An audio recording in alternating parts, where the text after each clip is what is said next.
What is up, YouTube fam? Welcome back to another episode of the Seven Figure Edge, the latest direct response tactics and strategies that seven-figure business owners are using to grow and scale their businesses online. Today, my guest is John Mulry. John is an award-winning Dan Kennedy trained, trusted marketing advisor with a unique, deep knowledge that spans copywriting, direct response strategy, media buying, offer creation, and funnel optimization, just to name a few. He's the author of 8 business books, and John has ran his own successful copywriting and consultancy business before joining forces with Todd Brown to become his director of marketing in February of 2020. And in September of 2021, John started Todd's sister business, the E5 Agency, which helps multi-6 and 7-figure businesses achieve their media buying, traffic, and conversion goals. And just recently, and I witnessed this in person, John was awarded a championship belt, like an actual belt that you'd see on a UFC fighter or a boxing. There it is in the background. Correct me if I'm wrong, for creating a campaign and an offer for Todd's company that turned out to be the highest converting offer that Todd's company has ever created, which is a big deal because Todd's been around for a very long time, and Todd Brown is known as the guy that other expert marketers go to when they need help creating wildly successful campaigns. He's created dozens, if not hundreds, of wildly successful marketing campaigns himself, and yet John created and was responsible for the highest converting one in the history of Todd's company recently. And so he was awarded for that. Did I get that right, John? Is that what it was? Yeah, you got that right. That's amazing, man. That's awesome. Taking pride place behind me here. That's awesome, man. That is awesome. So let's just jump right into this, man. So obviously, I know what you do. And I've just read your bio, so it's pretty clear of what you do and all your skill sets and your experience and your wisdom. So how did you get into this wacky world of direct response marketing? It's a bit of a crazy story, and I'll try and be as condensed as possible when I tell it, because I've told the story a couple of times, and sometimes I can go off on major tangents, and sometimes a lot of extra questions come out of it. So I'll try and be as condensed as possible. So it all started, originally I come from you wouldn't believe it, but a corporate finance background. And I did maths and economics in college. And then I went on to do a master's in business and capital markets and finance. And what my goal was back then, I could put goal in inverted commas for a reason, I was going to go into investment banking, and I was going to move to London and make a shit ton of money investing and blah, blah, blah, blah, blah, and live the typical kind of like Wall Street life. And I graduated from my master's in 2008, which was right at the peak of the recession, peak of the last major crash. So it wasn't a great time to get jobs. And every interview I went for whatever reason at the time, I didn't know, but I self-sabotaged myself and I never got the job. So eventually what happened is I took an entry-level role in a finance company where I was living, and I absolutely hated it. I hated everything got to do with finance. I hated everything got to do with the industry I just decided to get myself into.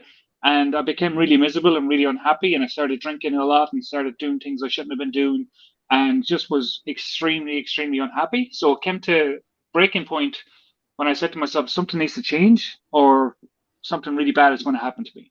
And at the time, I had a friend in London, Prunchius Barrett, who was in a civil engineering space, and he was pretty much burnt out with the whole London scene as well and what he was doing. So we both decided that we'd pack everything up and we would move to just leave the countries altogether, and we decided we'd go volunteering in South America. So while we were in South America, lots of things happened. So we went volunteering for a year in South America, and tons of different things happened while I was in South America. But the biggest thing that happened was I changed so much from a personal point of view, from a fitness point of view, from a health point of view. And I'd seen people who had literally absolutely nothing, less than nothing in their lives, yet they were the happiest people in the world. So I knew that had a big impact on me. And but like I said, I changed from a health and fitness point of view. So when I came back after South America, I knew that I wanted to pursue something that was allow me to help people, but also there was going to be something related to health and fitness because I changed. So I started putting in things into place. I got qualified as a trainer.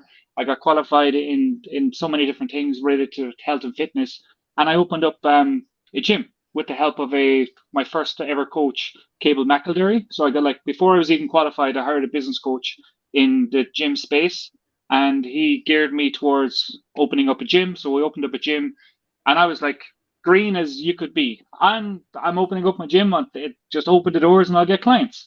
So like it didn't pan out that way. I opened the doors and there was no clients. I was like, okay. So Kate was like, no, you need to get good at direct response marketing. And I was like, well, what the hell is direct response marketing? He's like, well, you need to learn from all these different people. So I started going to these events and learning about marketing and advertising. And every event I went to, it all came back to Dan Kennedy. Like everybody kept mentioning what Dan says this and Dan says that. And if you want to learn how to write sales copy, do it how Dan does it. And I was like, well, who the hell is this Dan guy? So I started researching Dan and like signed up for the No BS GKIC No BS newsletter, which it was back then. I know it's called something slightly different now. And ordered Magnetic Marketing, got a big box shipped to me with like tons of folders, tons of CDs, just like devoured them in like a weekend, just went like crazy and started implementing like crazy and started getting clients like crazy from implementing. And I was like, wow, this stuff actually works. This is crazy. And in Ireland, none of that stuff is used. It's barely even used right now in 2023. Never mind like whatever 12, 13 years ago when I was started using it. And things started to take off in a big way. I started getting started to fill up the gym. I was doing private one-on-one training. I didn't want to do boot camps or any of that kind of stuff. I wanted to do bespoke, high ticket, essentially a high ticket offer in the gym space, which is what I was doing. And I fell in love with the idea of getting clients more so than the idea of getting the clients for results afterwards. So I was like, I was so enamored with, okay, I need to get more clients. And I was putting together all these crazy campaigns that I realized that that's where the true passion was. That's where I was really going to be able to help people, was not from so much from a health and fitness point of view, but from the point of view of if I can help other people do better marketing and do better advertising, I'm still helping people. And it's where my true passion lies. So during that process, I started reaching out to Dan via email and via what I thought were normal means of communication, and was never hearing anything back. Was only ever like getting their promotional emails and everything else. So did a little bit of research and realized and found out that Dan doesn't actually communicate by email. You know, he communicates by letter or fax. So I found out his. I did a lot of research and I found out what his assistant's fax machine number was from doing a little bit of deep research online, and I found out that the fax machine, and I ordered I got a digital subscription to a digital fax machine, which means I could send faxes and receive faxes without actually having a fax machine. Because I mean, I didn't even know you could buy one at that stage. I thought they were, extinct. So I started sending faxes to Dan and was not hearing anything back. And eventually I'd hear something back from his assistant saying, look, we're really excited that you're using Magnetic Marketing and et cetera, but you're too much of an early stage for Dan to even, entertain what you're doing and everything else. Come back when you've achieved more and everything else. So I was like, no, that's not good enough. So at the time, one of the lessons that I'd learned from Dan from all of this, and this all kind of happened super quick, because when I learn something, I go all in and I want to absorb as much as possible, but then I also implement as quickly as possible as well, because money loves speed, and when we implement, we get results, whether they're good results or bad results.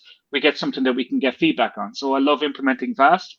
So at this time, I was implementing like crazy and learning so much. And one of the lessons that I learned was to be different in your space. One of the things that you can use to be different is a book. So I was like, okay, well, I don't know what I'm going to write a book on, but I'm going to write a book. So my first book was about my journey in all of this, from South America, from growing up, being bullied and blah, blah, blah, blah, blah, to entering the entrepreneurial scene and everything else. So what I did was I said, okay, something else I learned from Dan was, to get attention, you need to stand out. You can't just do what everybody else is doing. You got to do different things. So it's okay. I have this manuscript for my first book that's just about done. I know Dan Kennedy is obviously an Irish surname, so there's Irish heritage there. So I went into one of the biggest heritage centers in my city, and I got a big scroll done up of the meaning of Kennedy, and like with all the meaning of it and the history of Kennedy and everything else. And I packaged it up into a FedEx package and sent him a Wow. manuscript and the meaning of the Kennedy surname, and I FedExed it directly to Dan. Within a week, I got a letter back directly from Dan, which was handwritten or like typed but hand signed by Dan. It was "You've got my attention now, Mr. Mulry" was the headline on the letter.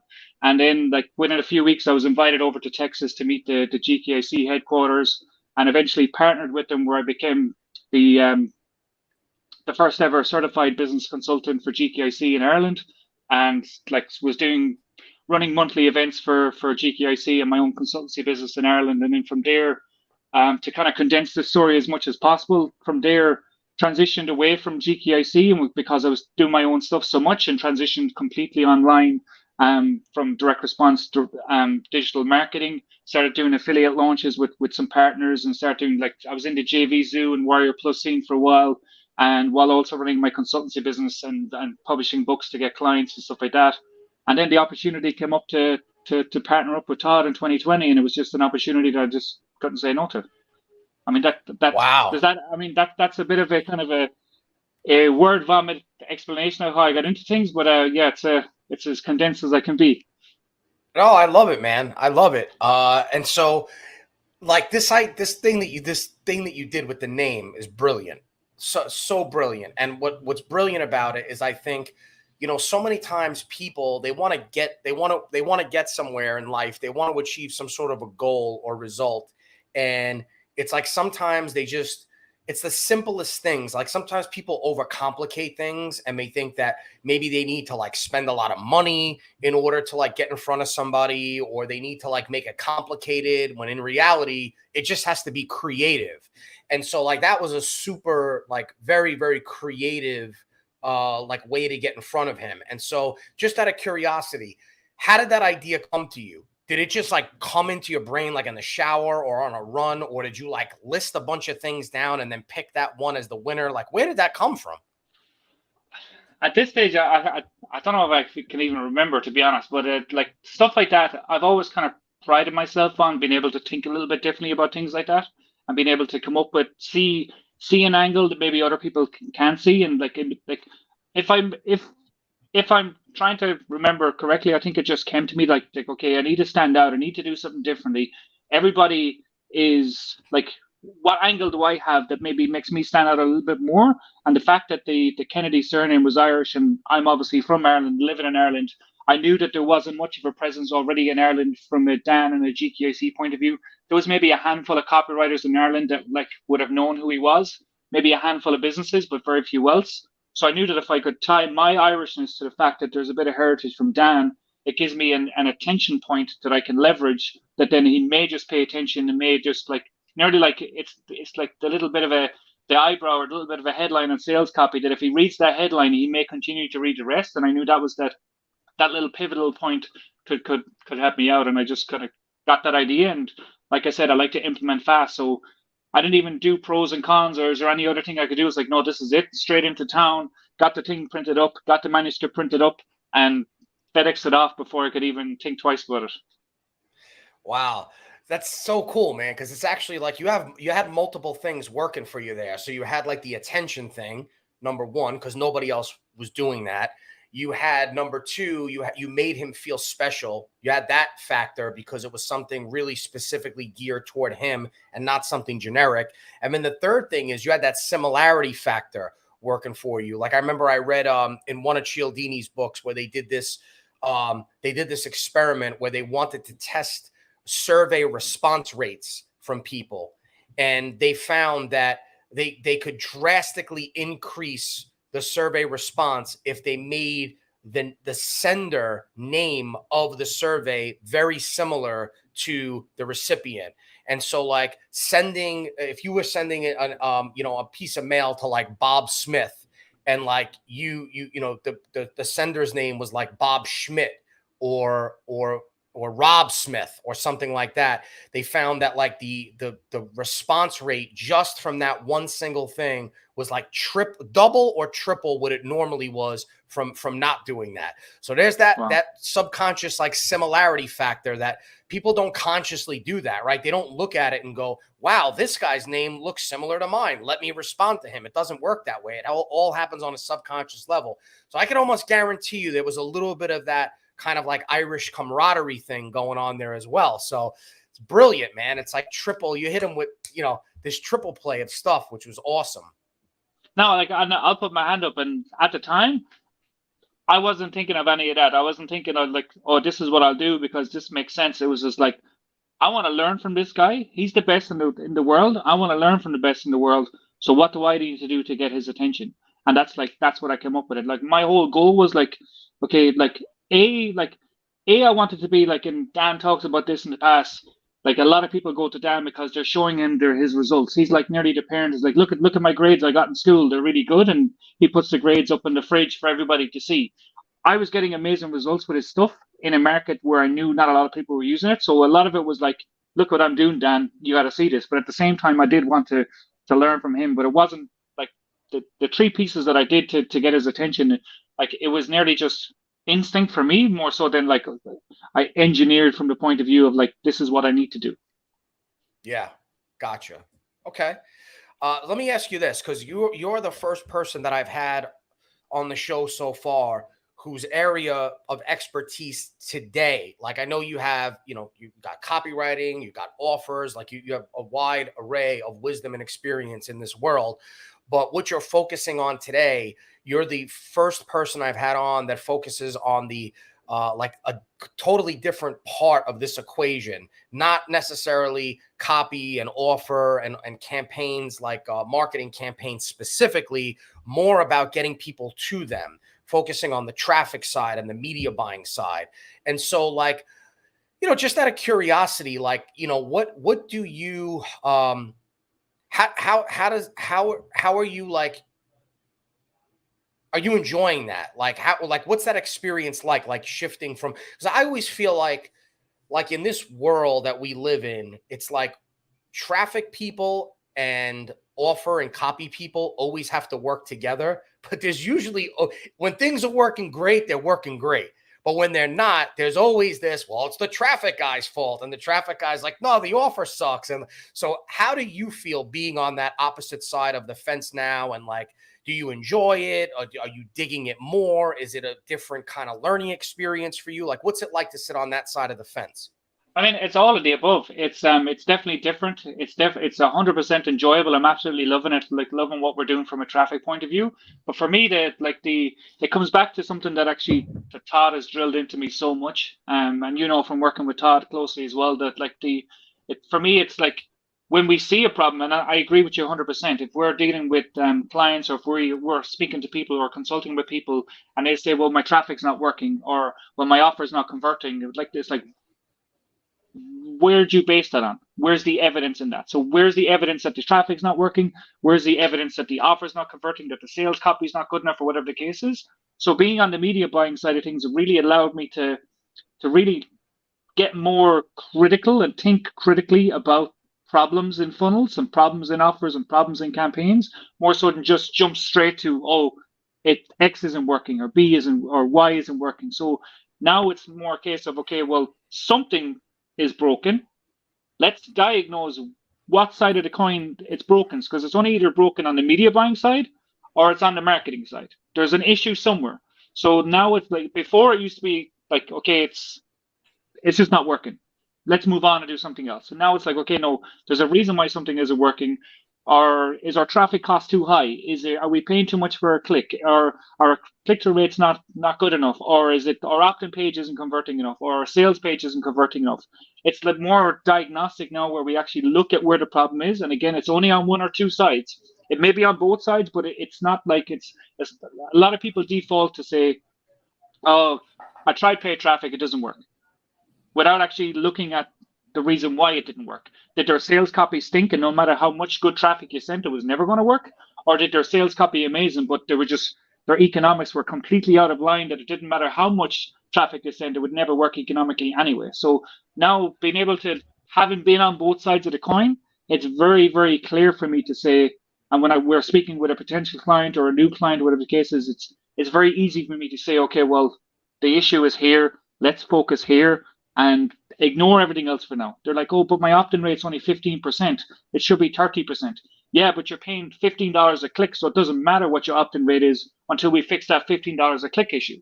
So like, it's been able to diagnose the issue on what side of the coin is. Like, that to me has been a hugely, hugely eye-opening experience over the last handful of years working with media buying. Because before, it was that was just wasn't part of my MO. It was just like, oh, it's either working or not.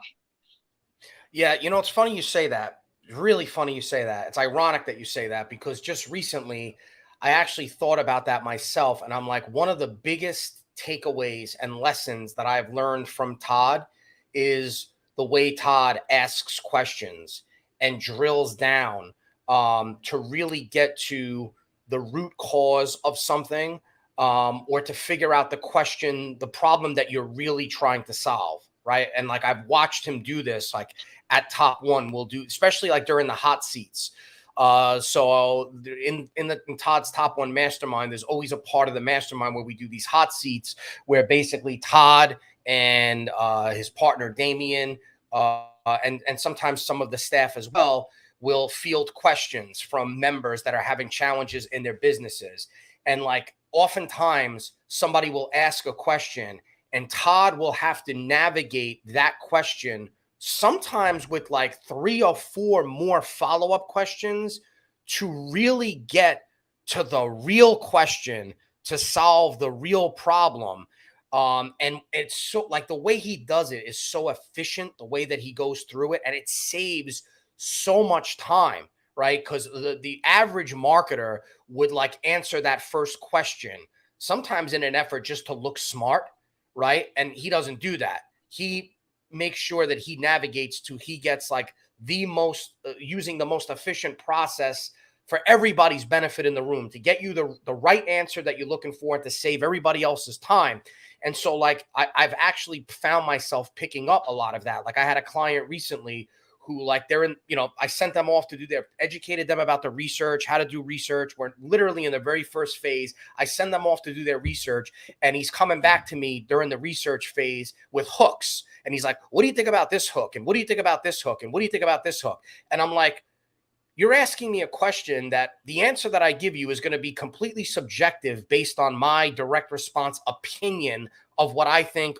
Like, this hook that you have here, does it sound good? Yeah. Does it sound interesting? I guess. But without the context of you actually coming back to me with the hard research and showing me like what you're seeing prospects are actually saying, I can't tell you if that's a good hook. I would rather you have in a hook that maybe looks okay, but I know I know based on the data and the evidence it's going to hit, rather than something that sounds like it could be great, but there's no proof to back it up. There's no evidence, and so I kind of had to like redirect him, like, look, just focus on the task at hand, do this part first, and let the evidence and the research and the data tell you what hook you should be using. Whereas the old Paul might have reverted to kind of going back to that, just going back to your direct response experience, like, oh, I'm looking at this hook. Does it sound like a good hook? And you're just looking at it in isolation without really giving. And you know what? That really doesn't help anybody, because if I did that, exactly, I could be telling him, yeah, he's running off and thinking it's a great hook because I told him, and there's nothing to really back it up. And so I think it goes back down to your overall approach to how you approach marketing campaigns, advertising and marketing, everything else. Is it systematic in its approach, whether that's systematic in building it out, or it's systematic in optimizing it, or systematic in scaling it, or is it just ad hoc and kind of random, more kind of like, oh, let's just put all these random pieces together, versus having an actual approach? And like, from being working alongside Todd and everything else, and even being exposed to all of the amazing members in Top One, you see the fruits of when you do a systematic approach, whether, like I said, it's from the creation of a campaign right down to optimizing and scaling it, versus just saying like, yeah, let's just get this out there and see what happens, versus no, let's do it right. And even if it doesn't work the first time, and even if it doesn't work straight away, we're gonna stick to this and make it work regardless, because we know we have the if we have the strong foundations in place and the strong principles in place of what we need to make it a success. Yeah, it may take a bit of time, but like Todd always says, we're in the game of iteration. So, and most campaigns don't work right out of the gate, but it's people give up way too early. Yeah, agreed.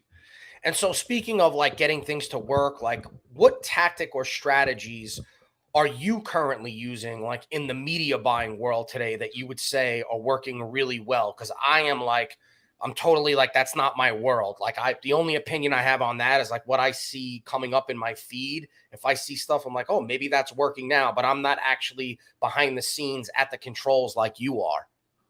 Yeah, so there's a couple of things that are working really well right now, and I'd like to maybe speak, because we kind of briefly talked about this before we hopped on, but I'll speak a little bit to the strategic side first, and then we can talk a little bit about tactical side. I know people love the tactical side because I think there's stuff that like they focus too much on the tactical side versus having an overall strategic picture. But the biggest thing that's working for me right now from a strategical point of view is having an economics focus to all media buying campaigns first. So our first priority is the economics of the campaign, because right now, like, media costs are through the roof across pretty much every industry, and they're only going to become more and more expensive as platforms become more and more saturated. Sure, newer platforms will come out and there'll be an initial spike where media is a little bit cheaper, but overall, over time, if we look at media costs, they're rising.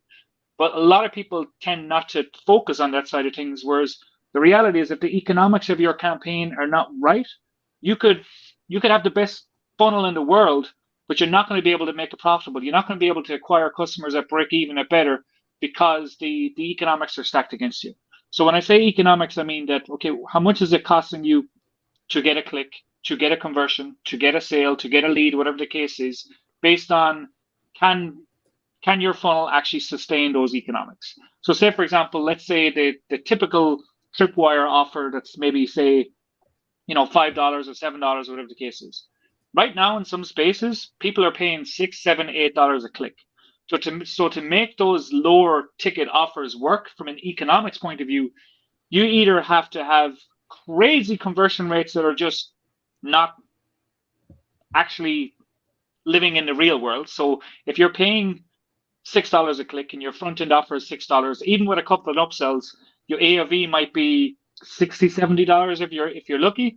But then to make that work with paid traffic, if you're paying $6 a click, you have to be getting a consistent 10% sales conversion rate to make that, to even make that work. So first of all, from a strategic point of view, we need to dial in the economics and say, okay, our funnel, our offer, everything that we're engineering in our campaign has to be geared around making our economics work. That may mean changing your prices. If it does, you got to change your prices. Get over it. It just has to be done, because if you're currently paying $1-2 a click, and if you're the person that's out there that's saying, "Oh, I'm getting 50-cent clicks, this is amazing," dude, you are in for a world of hurt when the reality hits, because those 50-cent clicks, they may be short-lived and they may be feasible at $10-15 a day budgets, but when you really want to scale your campaign, those 50-cent clicks go out the window and they're just not sustainable. So from a strategic point of view, everything starts with the economics of the campaign, right down to forecasting ahead of time what potential outcomes could look like based on like real world data and real world CPC prices.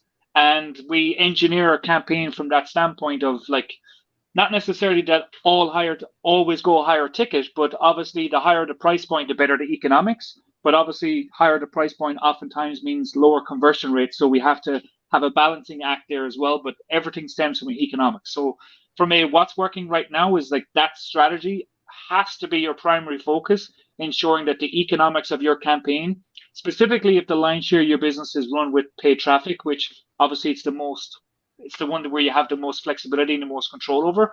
If you're out there doing affiliate launches and you're an SEO wizard and everything else, economics is not so much of a big deal. But when you really want to dial in your media buying and dial in your paid traffic, it has to be your primary focus, because poor economics will just kill a campaign before it even gets going. And you could end up like crippling your business from a cash flow point of view, versus the other side of the coin is when you have economics dialed in, you can afford to spend more you can truly afford to spend more than your competitors. I know there's that saying it's thrown our way. If you thrown around a lot, if you can spend more than your competitors, you win. But like just saying that is fine, but actually doing it is another thing altogether.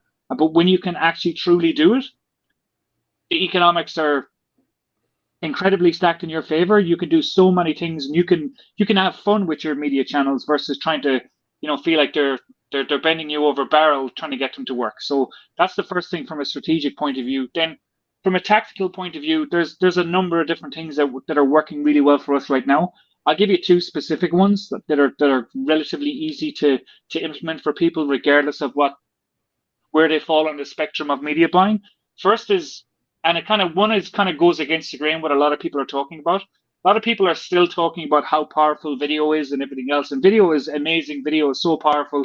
We're on a video here after all. But from a Facebook ads point of view, right now, image ads for us for pretty much every campaign we're running, for every client we're running, image ads are vastly outperforming the video campaigns. So from a Facebook ads point of view, if you are running Facebook ads or if you're planning to run Facebook ads, image ads are working extremely well right now. And when I say image ads that are specific to the placement. So if you're running on newsfeed, running square images. If you're running on stories, running the kind of landscape or the portrait size ones and everything else, they're working extremely well. And the good thing is that the production value and the speed it allows you to create those is a lot quicker than creating videos. So that's one thing I would say is running image ads on Facebook is working extremely well versus running video ads. The second thing is then from a YouTube ads point of view, something that's working really well for us right now is lead gen on YouTube. Lead gen on YouTube right now is extremely good, specifically if you having people opt in to watch a presentation or whether it's a webinar, whether it's a VSL, whether it's a mini sales or mini sales video or mini webinar, like something like Joel Earlware would do. But opting in lead gen to some sort of a presentation right now on YouTube is working extremely well. And part of the reason why it goes down to people are on YouTube. They're on YouTube to consume video content. So if we have them opt in to watch more video content, it's working really well. And there's that congruency going from video to video, and having that opt-in gate there just obviously helps from a follow-up point of view. But the economics of lead gen on YouTube is working extremely well right now versus trying to go from YouTube directly to sale. That is there's some challenges around that. But definitely from a lead gen point of view, YouTube is fantastic right now. Cool. Let me ask you this, like in terms of images, and I don't know if it might be different for like every market and offer and all that stuff, but like, have you found like a specific theme of images as it relates to so I'll give you an example. Like back when I was using images a lot, actually, to tell you the truth, now that I think about it, I would say overall, in all the years that I haven't been running my own campaigns, but that people have run campaigns for me, I think overall images have always worked better for my stuff for whatever reason. But it was images that were always tied to either the big idea or images that were tied to the mechanism. So like in the supplement business that I have, the big idea is the fatal 8, right? It's these 8 factors that launch an attack on your cardiovascular system. And most people only know about 1 or 2 of them. And unless you know about all 8 of them, you're at significant risk. So it was like just an image of a body with like a little image that represented each factor circling the body. So like you might have poor oral hygiene. So it's a picture of like teeth rotting or something like that, right? And another one might be blood clots. So it's like a picture of blood clots. So it was the idea behind the campaign. And in my storytelling one, like I would show that there's like 5 components or 6 essential elements to an effective marketing story. And so we would just show, we would name the elements in the image without going into detail of like what they are. And it was just like the name of them or a picture that represented them. So that was the kind of imagery that worked well for us. It was like stuff that was either tied to the idea or tied to the mechanism. Have you found anything like that? Or is this all vary based on the market and the offer? Like, have you found any patterns like that? Like the reality is that stuff in my mind is the best place to go, because And there's a couple of things that we'll unpack in a second because of the examples you give. There's obviously a lot going on there that maybe you knew you were aware of, or maybe you weren't aware of, that would work really well and work in your favor. But absolutely, anytime you can tie your images to your idea, your mechanism, or to that's specific to your campaign or to your offer, the better, because it gives you differentiation. But then having that differentiation from an image ad point of view or from a creative point of view isn't really enough. You still have to have the differentiation might get you a little bit of attention, but then we still have to have some sort of a creative element in there to just level up the attention even more. So you took the differentiation of your eight fatal flaws? What is it? Fatal 8 factors. The fatal 8 factors. So you took the okay, let's create some images around these fatal 8 factors. So that's a level of differentiation.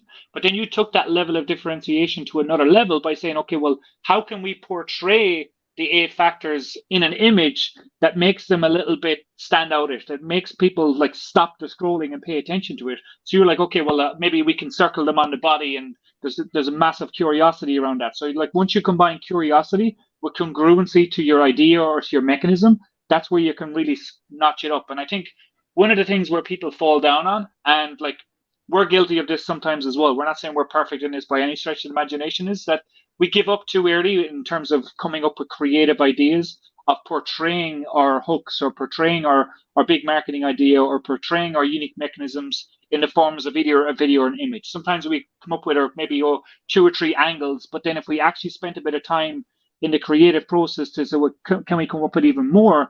That's where we can really find winners, because with the images, to long term, we're going to need a lot of creative from a Facebook point of view. YouTube, not so much, but a lot of people just kind of use their first couple of ideas and run with them. And then if they don't get results, again, it goes back to well, this isn't working. Let's just turn this off and not try and fix it, versus actually saying, no, well, were the images actually good enough, and can you go back into a iteration process and get more creative? Like the idea that you use there of saying circling on the body those 8 places and everything else, that's like there's massive curiosity in that. And if you think about it, if you're scrolling through the news feed and you see a picture of a body, whether it's a skeletal body or whatever, even if it was just a sketch on it with a like pad and pencil or whatever the case is, and you see 8 circles, immediately your brain's going, what the hell is that about? You stop scrolling, and then you may read the headline, you may read the primary text, and then all of a sudden you're sucked in. Specifically, if you've got your targeting right from the campaign in the first place, you're sucked in, and then all of a sudden you're seeing good results because you're seeing congruency, you're seeing curiosity, you have the right targeting in place, so you have the right audience being targeted, and then you'll see a spike in your click-through rates to go over. And if your campaign is a good campaign, you're going to get the results. You're going to get leads, you're going to get sales and everything else. So that's really cool. I love that, man. Curiosity and congruency, so important, right? So important. Like I see so many people talk about curiosity and getting attention, but like you could get, getting attention is one part of it. But if once you get that attention, if what you show them next, if there's no congruency and it doesn't seem relevant to them, then it's like you just wait. Now they're pissed off because it's like you got my attention, but you failed to do anything with it. You presented me with something that just wasn't congruent to it.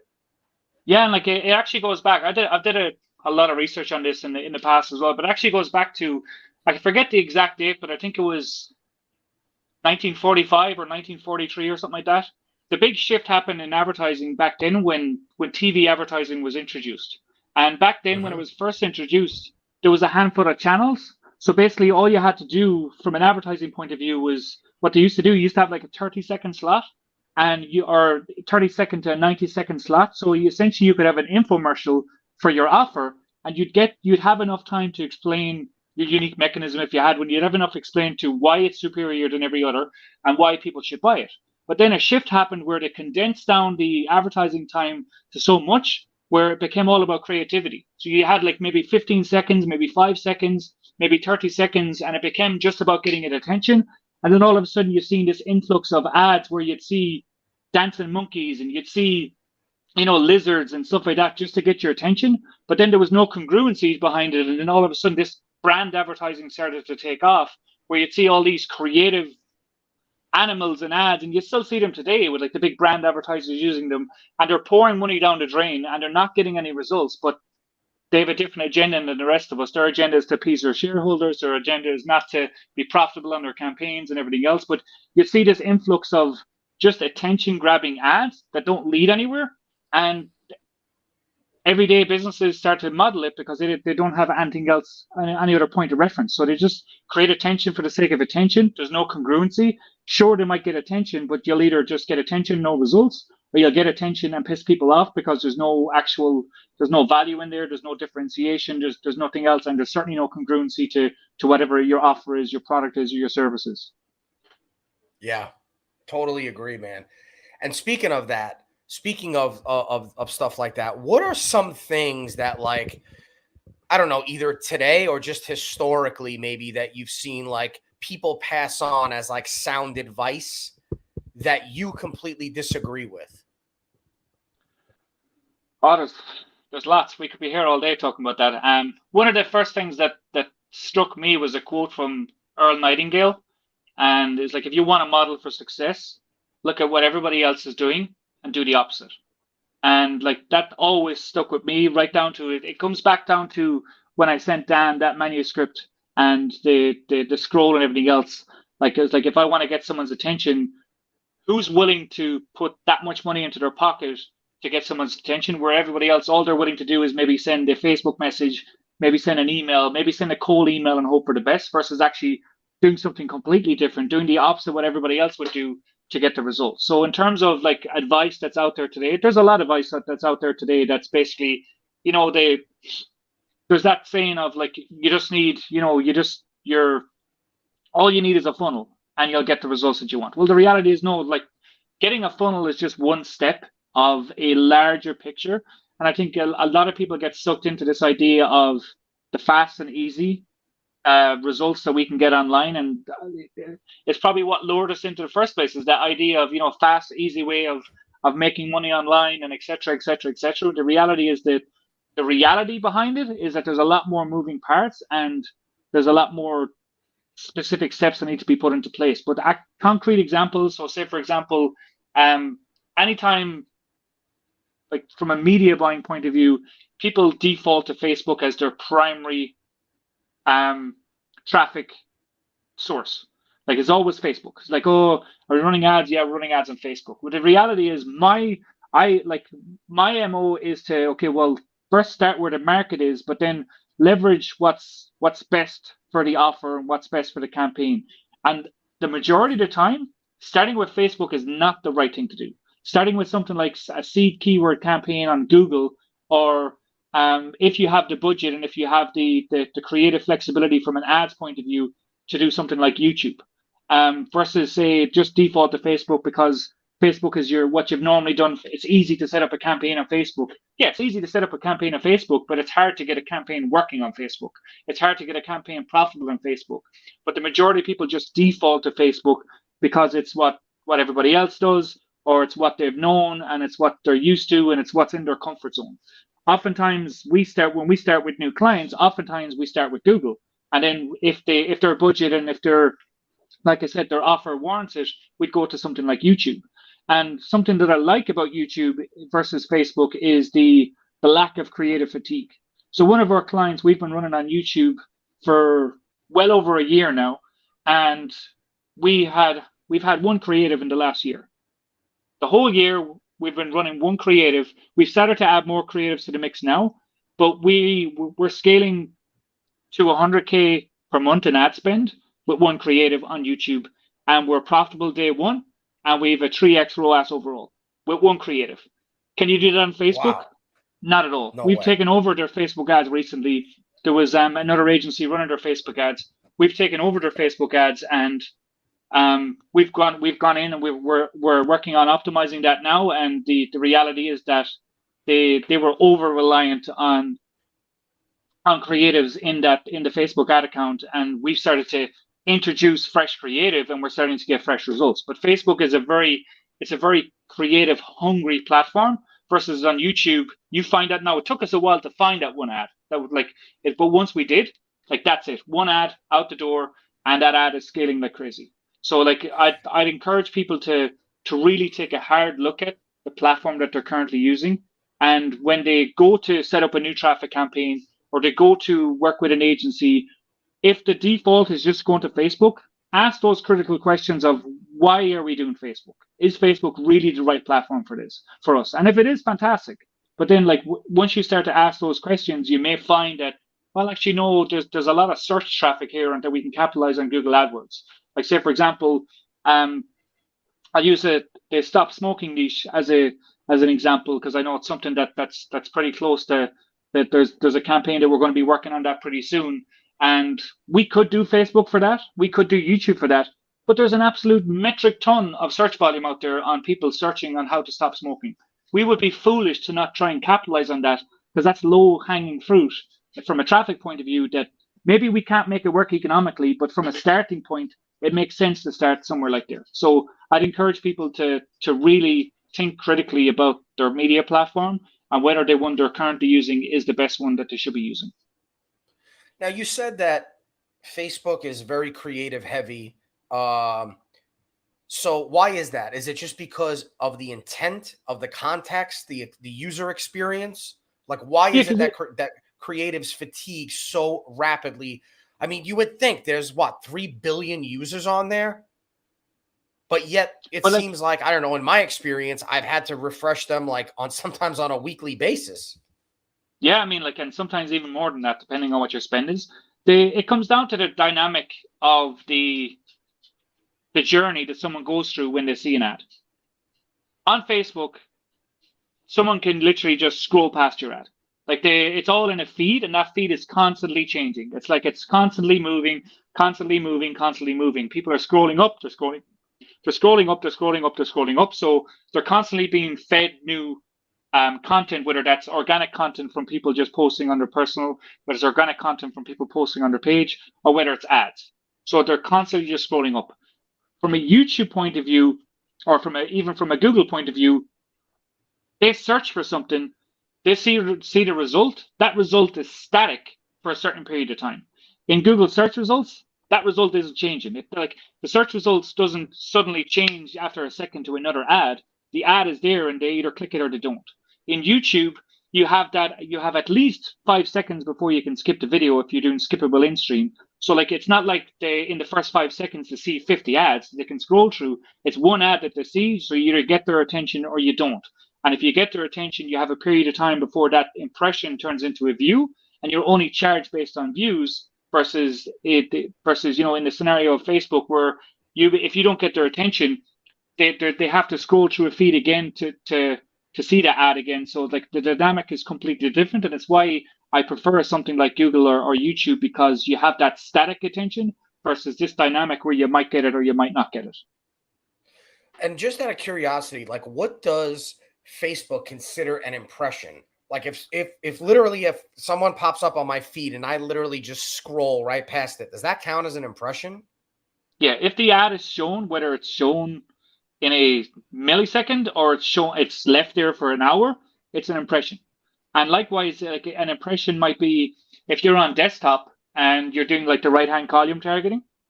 If it's there and it's not even it's not in your eye line, but it's there, that's counted as an impression as well. And to be honest, the same goes for Google and YouTube as well. I mean, some people aren't aware of some of the advanced tactics that you can do with YouTube advertising. So some of them are your ads may show on embeddable videos on websites, whereas you're getting charged for these, or you're getting charged, and the video might autoplay, so you might get charged for a view. When the reality is the person didn't actually really watch the video. Likewise, you can have settings in your Google display campaigns where your ads will only show above the fold. They won't actually show below the fold. So from a display point of view, you would be getting charged for an impression if your ad could be the bottom of the website, and they don't even scroll down to the website, but it's still counted as an impression because it was loaded. So there's some advanced tactics that we can do to limit that kind of exposure and limit that kind of negativity. But it's not just that it's all bad on Facebook. There's some elements do cross over to YouTube and Google as well. I mean, I'm not here to bash Facebook or Meta. I mean, they're fantastic platforms when you work with them, but there's people need to be aware of the pros and cons of both. Gotcha. Okay. Okay. I'm gonna shift gears for a second here and ask you this one. What is the hardest but most valuable lesson you learned as an entrepreneur or just being in the world of direct response marketing? Oh man, that's a really tough one. I mean, there's so many. I mean, I you know that we as entrepreneurs, as direct response marketers, we oftentimes make more mistakes than we things get right. Campaigns go wrong more so than they go right, and it took me the longest time to really not. I am not my campaign. Whereas like I'm like if a campaign goes wrong, that was me. Like I was in the dumps. I was like really low from a self-esteem point of view because I put all this work into a campaign and it didn't work. And like that for me, like it took a long time for me to realize that yeah, it's a campaign. It doesn't work. It's not the end of the world. Just get over it and either fix the campaign or figure out what went wrong and fix it or move on or whatever the case is. Whereas from a self-esteem point of view, I was getting so engrossed into my results of the campaigns that it started to affect me from a confidence point of view that if I sent out an email and the open rate wasn't a certain thing, my day was ruined. Or if I didn't get the clicks that I wanted on it, or if the campaign stinks for a while and not getting results, like that's my self-esteem in the toilet for a while. But it took me a long while to realize and take a step back as like, no, things go up and things go down. Like business is much like life. It's a roller coaster. There's going to be ups, there's going to be downs. Some of the ups are going to be amazing. Some of the downs are going to be absolutely terrible. And there's going to be a lot of times where we have to do things that we don't want to do. But like you can't have the up without the down. And unfortunately, it goes the other way around as well. So like realizing that and realizing that it's okay to have those down moments was a big shift for me because like I don't know, like I had this idea that everything had to be perfect and you had to put the best foot forward the whole time when the reality is, things are not always going to be perfect. And a lot of times, especially with stuff like social media, everyone's always putting their best foot forward and everything else. Everybody's, if you go to an event, if you're in a group of marketers or a group of online business owners, you ask her how they're doing, 99% of the time, everybody's crushing it. Everybody isn't crushing it. 99% of the time, everybody's hustling like crazy just about to keep their head above water, but they're too afraid to say it.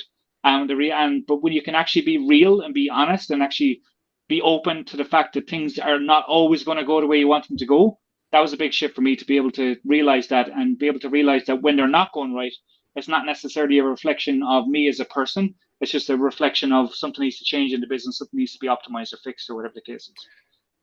Amen to that, man. I got to tell you, what you just said, so good.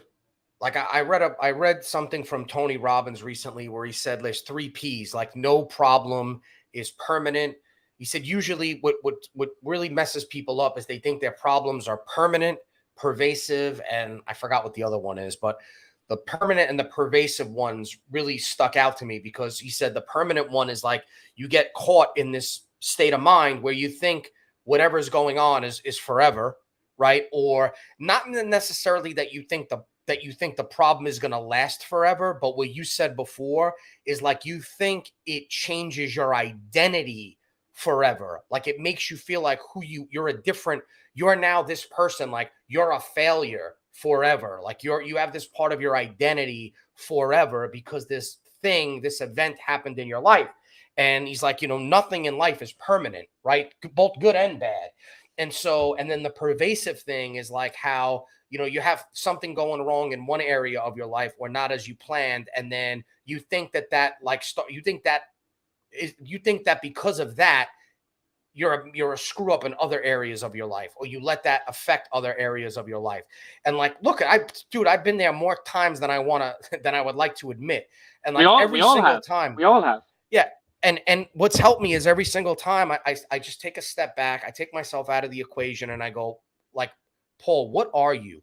You're an entrepreneur. You're a person who's taken a chance in life to give up. I mean, I had a full 6-figure-a-year job with the benefits, working in corporate America, had 50 people working under me, and all that stuff. And I literally, I quit my job and jumped into this 12 years ago with a list of like 2,000 people and no offers, none of my own offers. I was only doing affiliate offers. And like my friends that brought me into this business, they thought I was nuts. They were like, dude, you're quitting your job with a list of 2,000 people and none of your own offers. And I'm like, yeah, I'll figure it out. Right. And I did it. And, but sometimes you really need to just take a step back and say, like, look, what are you doing? Like, you're on this journey of, like, you know, self-reliance. And on that journey, there are going to be swings and misses, right? There's going to be failures. That's part of it. That's just part. And I'll tell you what, I've heard this before, and I've always thought it was like kind of cliche, or I was like, yeah, that sounds good, but I don't really want to have to deal with that, where people say, like, you learn more from your failures than you do from your successes. And again, it's like one of those things that's like, yeah, man, that sounds good, but I don't really want to have those failures. But it's so true, man, because it's like, that's when you find out who you really are. When you've been tested and you've been put in those situations, that's when we find out, like, really, do you have the tenacity to really, you know, to deal with this and learn from it? And, like, you know, I say this to people all the time, like, right now, you could take everything away from me and put me in a way worse position than I was before I started this, but I would still have more confidence now because I have wisdom, I have knowledge, I have experience, not only in, like, how to create campaigns and write copy and how to make them work and, like, how to turn things around. Not only that, but just the experience of going through those things, right? Like, Yeah. going through something bad and coming out of it, however you got out of it. The more times you do that, the more confidence you build, right? And so, again, you don't really get that confidence unless you go through. Like, if you're a person who's been on an entrepreneurial journey and you've never had, like, God bless you, like, you've started and everything's worked out and you just made money consistently and nothing's ever went wrong, that's great. Hopefully it continues. But the longer that goes on without something bad actually happening to you, when something bad does happen, it turns your world upside down. As opposed to if you've had these bruises along the way and you've healed, you're like, I got through that. I've been through that. I got this far. I beat this. I beat that. You know, it's like every time you overcome something, you become a little bit more confident.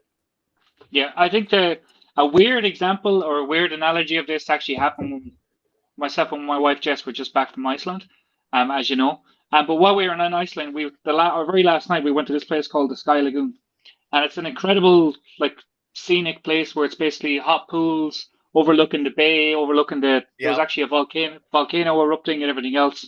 It was, like, just crazy serene.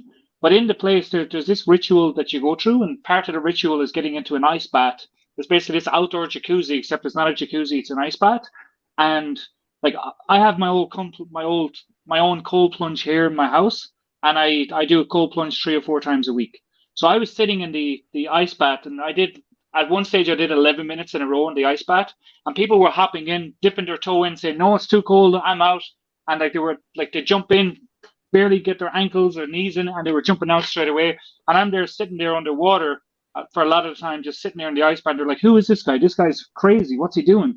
He's been in there all day." And, like, loads of people were saying it. And this reality is the only reason why I could sit in there that long is because I built up the tolerance. I haven't done it for so long. I've been doing it for a while. I built up the tolerance. I know what it's like.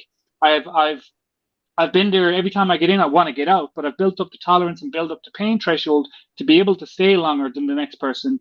And it's the exact same time, and it's the exact same thing in entrepreneur. As an entrepreneur, whether you're working for yourself or you're trying to get your side hustle off the ground, whatever the case is, the more you can build up that callus, the more you can build up that tolerance of when the pain comes and when the tough times come, the longer you will last in the long run. Like, some people at the beginning, they're dipping their toe in, like, they can come back the next time, go to their ankle, then they can go to their knee, then they can go to their thigh, then they can sit down, then they can dunk down, and eventually they'll be able to stay in there as long as me, maybe even longer than me. But right now, a lot of people, they're giving up. They put their toe in and then they never go back again because it was too cold, or it was too tough. The reality is the people that last the longest, or the people that stick the longest, are the people that actually wait it out and realize that the first time you put it in there and you jump back out again, that's not the end. You get to go back again. You get to put your foot back in again. But a lot of people don't even try and go back the second time. And I think that's the same, like, for ice baths as it is. It's a weird example, but it's the same for ice baths as it is for entrepreneurs. Yeah, no, you're spot on, man. Absolutely. So I'm going to ask you one more thing before I let you go. And that is this: who do you study these days and why? Like, when it comes to, like, direct response, entrepreneurship, business building, all that stuff, like who do you study and pay attention to, and for what reason? That's a really good question, and for me, it kind of comes back to I always want to keep on top of the game in terms of what I'm at right now, which is the media buying. So I'm trying to keep on edge with that. But then I also like a mistake I've made in the past is I've been too pigeonholed in like I'd go into one area and I'd like neglect the other areas. So right now what I'm doing is in terms of who I'm studying obviously studying a lot from an advertising point of view, doing a lot with AI as well. So I'm looking at a lot from the AI guys out there. But I like to take at the minute I'm taking it up a level, whereas I'm going maybe to the thought leaders around the industries right now, more so than the tactical things. Obviously, the tactics will change and different things will come out and everything else. So we have to be abreast of what tactics are out there. But a lot of the stuff I'm focusing on right now is more about the visionary side of things and the thought leaders around different industries, whether it's AI, whether it's media buying and business itself. To give you some example, one person that I'm super intrigued by right now, which is not really necessarily related to media buying, but certainly related to AI, is a guy called Mo Gadot. And I shared him at the Top One presentation. So I'm really consuming a lot of his stuff right now related to AI, related to happiness, related to kind of psychology of life and everything else. From media buying point of view, like there's a lot of really good guys out there. There's a lot of insanely good courses out there, my own courses included.